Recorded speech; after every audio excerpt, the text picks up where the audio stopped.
हरे कृष्णा আমার পতিত পাবন শ্রী শ্রীমৎ জয়পতাকা স্বামী গুরু মহারাজের 76তম ব্যাস পূজা উপলক্ষে আমি যথাসম্ভব কিছু প্রসাদ বা ভোগ রান্না করে দেওয়ার চেষ্টা করেছিলাম। সেগুলোরই মেনুগুলো কী কী আছে সেগুলো এখন দেখাবো। গুরু মহারাজের ফেভারিট কিছু মেনু দিয়ে দেওয়ার চেষ্টা করেছিলাম, যেমন নাকি এখানে আছে রাইস, নিচে রাইস, আর এটা হচ্ছে কি হেলেঞ্চা শাকের পকোড়া। হেলেঞ্চা শাক গুরু মহারাজের খুব প্রিয়, তো আমি হেলেঞ্চা শাকের পকোড়া করে দিয়েছি এগুলো। আর নিচে আছে রাইস আর লেবু এটা। আচ্ছা, এখানে আছে কচুরি, কচুরি দিয়ে এই যে ছোলার ডাল।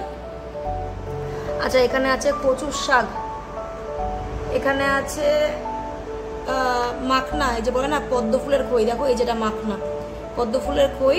আর পনির আলু দিয়ে একটা সবজি। এটা আছে নারকেল দিয়ে পটল দিয়ে মালাইকারি। এটা আছে পাঁপড়, চাটনি, আর এখানে আছে শসা, কলা, আর এখানে আছে 5 রকমের ভাজা, আর এখানে পায়েস, আর এখানে সাদা হালকা মিষ্টি টক দই।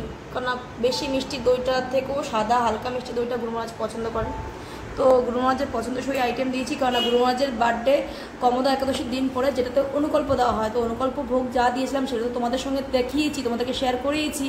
এবং অনুকল্প ছাড়া একটা ডেতে আমি স্পেশাল করে গুরু মহারাজের জন্য কিছু ভোগ নিবেদন করার চেষ্টা করেছি, সেটাও তোমাদের সঙ্গে শেয়ার করলাম।